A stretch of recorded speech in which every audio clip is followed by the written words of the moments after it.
Get ready for Benjamin Knight Fuse Live. Ben, how are you?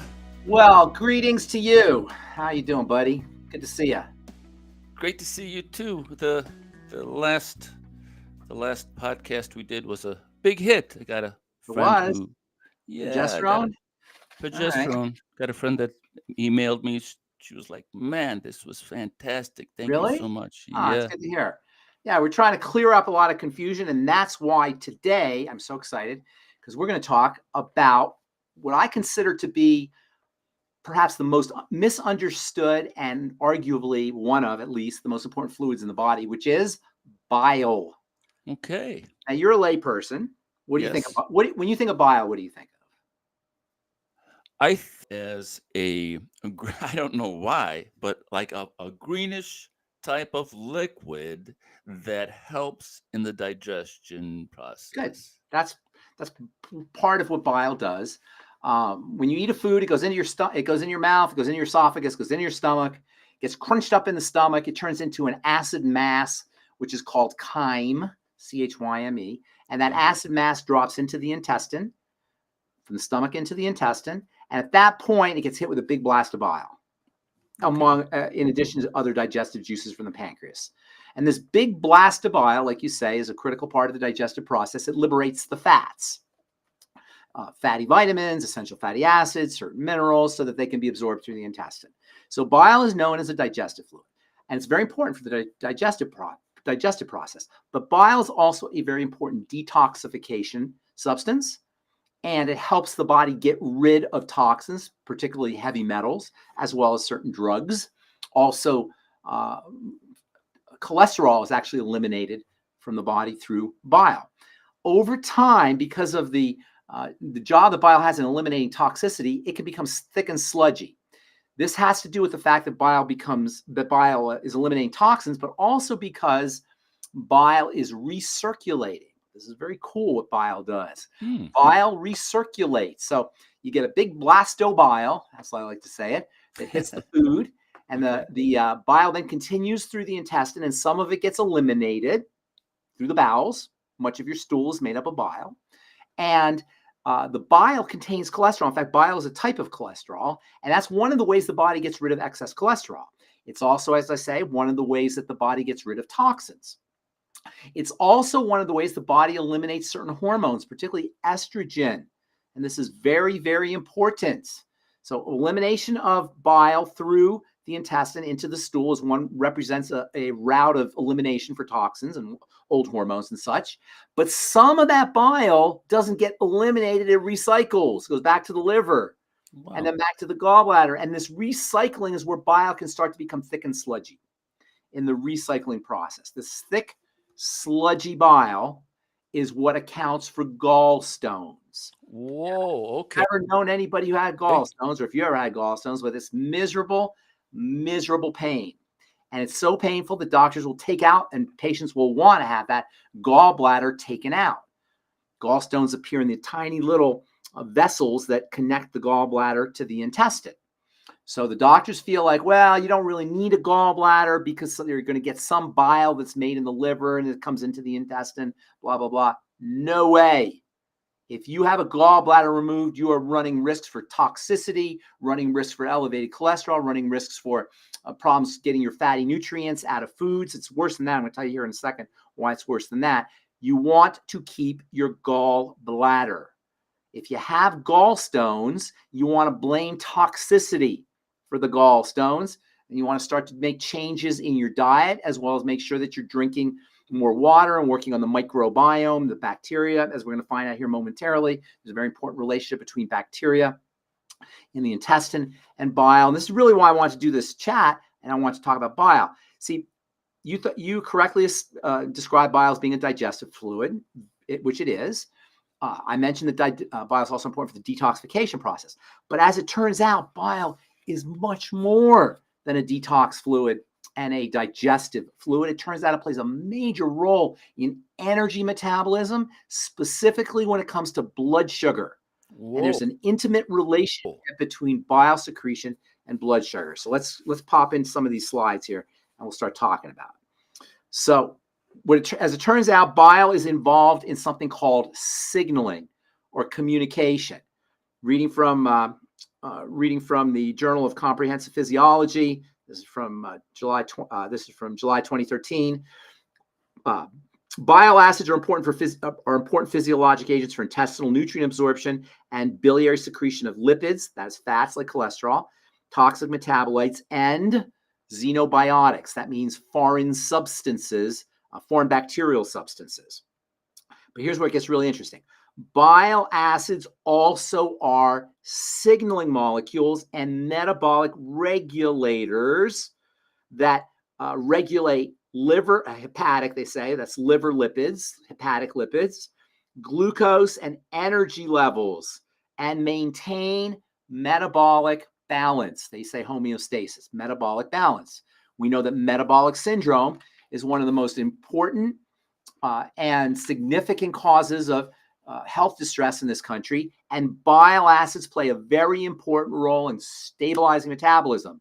Without a gallbladder, you are going to be at risk for metabolic syndrome, poor signaling, poor sugar metabolism, metabolizing signaling, as well as poor control of liver fats. Fatty liver disease will be more likely. Sugar issues with sugar metabolism will be more likely, and metabolic syndrome will be more likely if you do not have a gallbladder, or if you have bile problems in general that would theoretically lead to a gallbladder removal. Next slide. So bile is much more than just a digestive and detoxifying fluid. It's involved in signaling and energy control. It tells cells how to utilize energy. As we said, it's very important for the detoxification process. It acts in eliminating toxins from the bile, including mycotoxins, that's fungal toxins, and heavy metals like mercury. Without a gallbladder, you run risks, obviously, of issues with detoxification, but also without a gallbladder, what's going to happen is you're going to get that trickle of bile from the liver into the intestine. This can irritate the intestine. That intestinal irritation can lead to the body flooding the intestine with water in order to relieve that irritation, that burning of the intestine, and this accounts for the diarrhea that many patients will experience, the chronic diarrhea that many patients will experience when they have their gallbladder removed. Next slide. There's also a relationship between stomach acid and gallstones. This is an article that talks about from Frontiers in Pharmacology that talks about the regular use of gastric acid suppressants, i.e. PPIs, proton pump inhibitors like Nexium and Prilosec. These kinds of drugs have, people who take these kinds of drugs have an increased risk of gallstones. This is cholelithiasis is a fancy way of saying gallstones. Gastric acid suppressants is a fancy way of saying antacids. Association between regular use of antacids and subsequent risk of gallstones. As it turns out, regular use of PPIs, that is Nexium and Prilosec, was associated with increased risk of gallstones. What does that tell you? If you are not making enough stomach acid, you're not going to get that blast of bile. That blast of bile is triggered by the acidity of the chyme. If the chyme doesn't have isn't sufficiently acidic, the bile will not squirt through the gallbladder. It will kind of build up. A little bit might come out, but it will start to build up and accumulate. And that means all the solid materials in the bile will start to condense. And this is one of the reasons why people have gallstones when they're not making stomach acid. And a lot of people are not making enough stomach acid, contrary to a popular belief. You know, best-selling drugs next to aspirin, best-selling over-the-counter drugs next to aspirin are antacids, as if everybody was making too much stomach acid, when in fact the opposite is the case. There are more people not making enough stomach acid. When you don't make enough stomach acid, this can have effects downstream, including problems with bile in the gallbladder and gallstones. Yet another reason to make corrections rather than to just yank your gallbladder out if you're dealing with stones. Next slide. I love this one.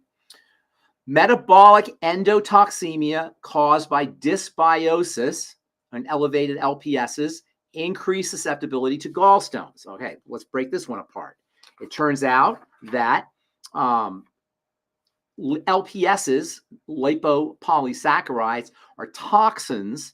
Actually, they're bacterial particles that get into the bloodstream when you have a leaky gut. Well, it turns out that when you have this leaky gut and you have these bacterial particles, these LPSs, once again, you are going to be more prone towards gallstones. So you see where we're going here.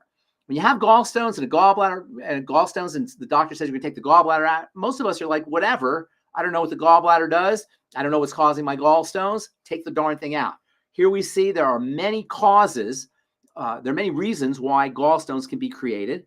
And there's many reasons why you want to keep your gallbladder and employ strategies we'll talk about, which will actually eliminate the need for gallbladder surgery and eliminate the formation of gallstones by eliminating the cause of the formation of gallstones. All right, next slide. Let's see. Is that the right slide? No, that's not the right slide. That's the one we got rid of. Oh, no, that's the same slide. Next one. Yeah.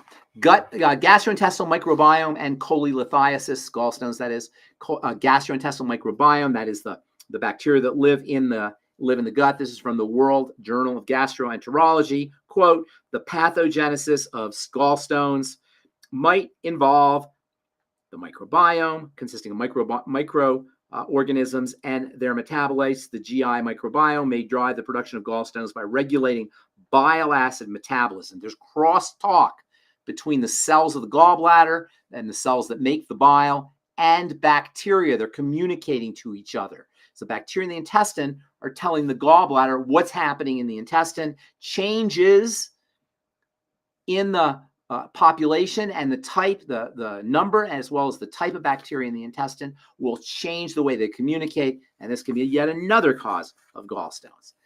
Next slide. Bile acids in glucose metabolism. Once again, we see a connection between bile acids, that is the intestine, and blood sugar metabolism. Quote, this is from the Journal of what does this say? Journal of Immunology, I think it is. I can't see where this is coming from. I can't see where it's coming from. Anyways, from the Department of Immunology at the Weizmann Institute of Science in Israel.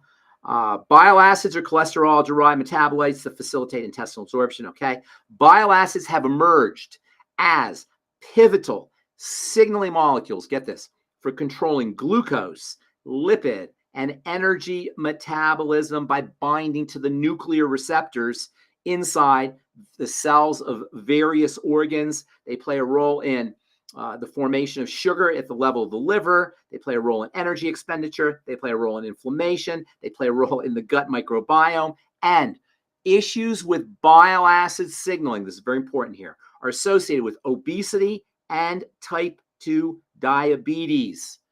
This is very important. How often do you hear people say that type 2 diabetes and obesity are related to the gallbladder or related to bile? Obviously, if you don't have a gallbladder and you're not sufficiently secreting bile acids into the intestine, you're going to run risk for obesity and inflammation and type 2 diabetes, really all the symptoms of metabolic syndrome. See how important bile is and why I think this is so fascinating, this digestive molecule. Next slide. This is on the connection from diabetology and metabolic syndrome, the Journal of Diabetology and Metabolic Syndrome. This is on the relationship between bile acid metabolism and type 2 diabetes. Quote, bile acids have emerged as significant contributors to type 2 diabetes. They enhance insulin sensitivity, they stimulate insulin secretion, and they boost energy expenditure. You got to wonder how many folks are dealing with type 2 diabetes or metabolic syndrome, and really their problem, or one of their problems, involves the gallbladder and bile. And keep in mind, if you don't address gallbladder issues or bile issues, you're going to be more for stones. They're going to take out your gallbladder, and now you're really going to have problems with blood sugar control and insulin secretion and insulin sensitivity. Next slide. Cholecystectomy is associated with dysglycemia. Cholecystectomy is a gallbladder removal. There's 1.2 million gallbladders removed out of Americans' bodies every year. Can you imagine this? That's a significant portion of the population is walking around without a gallbladder. And because the medical thinking, the conventional wisdom is you don't need it. You need it. This is an article that talks about, this is actually a research letter that talks about the link between cholecystectomy and increased risk of diabetes. You get your gallbladder taken out, you're going to have a higher risk of diabetes. Next slide. gallstone disease and its correlation with thyroid disorders. Over the years, several studies have revealed an important link between thyroid disorders and gallstone disease. According to these studies, hypothyroidism and hyperthyroidism are associated with cholesterol gallstone disease. This association between thyroid hormone disorders and cholesterol gallstone disease is due to the importance of thyroid hormones on cholesterol synthesis. Bile is a form of cholesterol, as we said earlier. The cholesterol synthesis, the functioning, bile functioning and content, and gallbladder motility. Several genes and receptors have been found on the thyroid gland. There's actually genes and receptors on the thyroid gland as well as the gallbladder. There's genes for receptors on the gallbladder and on the thyroid and on the liver that are all very similar, highlighting and underscoring the relationship between these three important organs. The liver, of course, is where bile is made. The gallbladder is where bile is stored and secreted from. And then the thyroid triggers the whole process. If you're dealing with thyroid disease, you will inevitably be dealing with gallstone disease. Thyroid disease is also an epidemic, hypothyroidism in particular. And if you are hypothyroid, or even for that matter, hyperthyroid, if you're dealing with Graves' disease, you're running higher risks for gallstones and gallbladder disease. This is our triangle of disease, folks.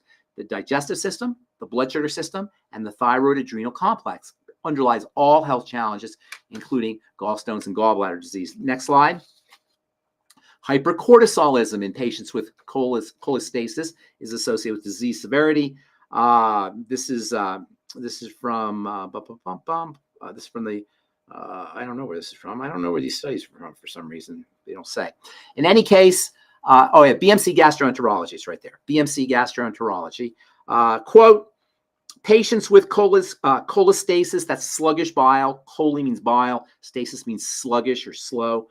Patients with cholestasis show hypercortisolism associated with disease severity. The more cortisol you're secreting, the more severe your disease will be. Folks, that's our triangle of disease: digestion, blood sugar, adrenal thyroid connection, the relationship between the adrenal glands and the thyroid.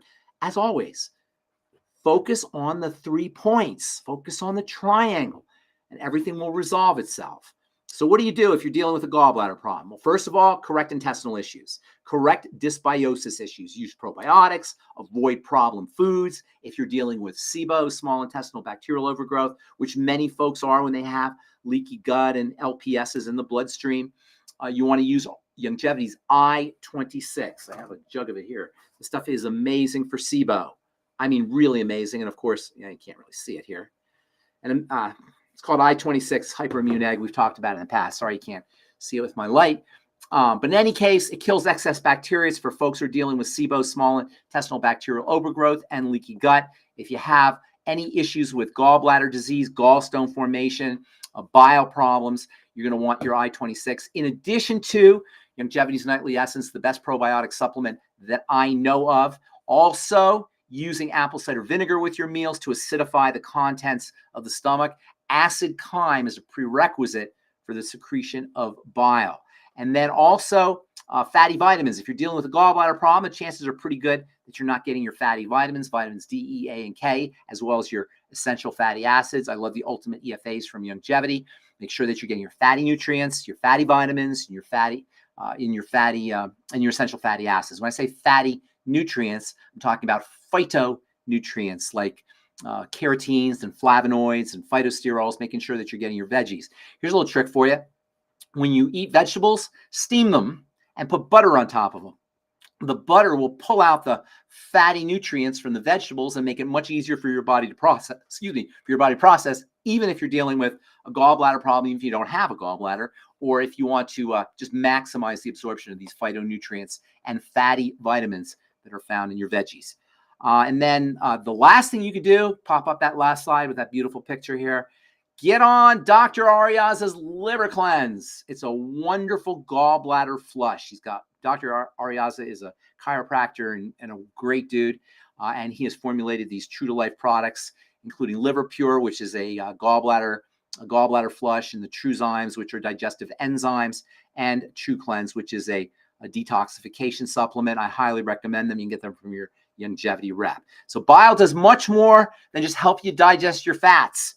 It's a very important regulator of metabolism. It controls energy expenditure at the level of the cells, important for blood sugar control. There's a relationship between all the 3 points of the triangle of disease: the digestive, the intestine specifically, the microbiome, specific foods and food intolerances can affect gallbladder and gallbladder health and biofunctionality, toxicity.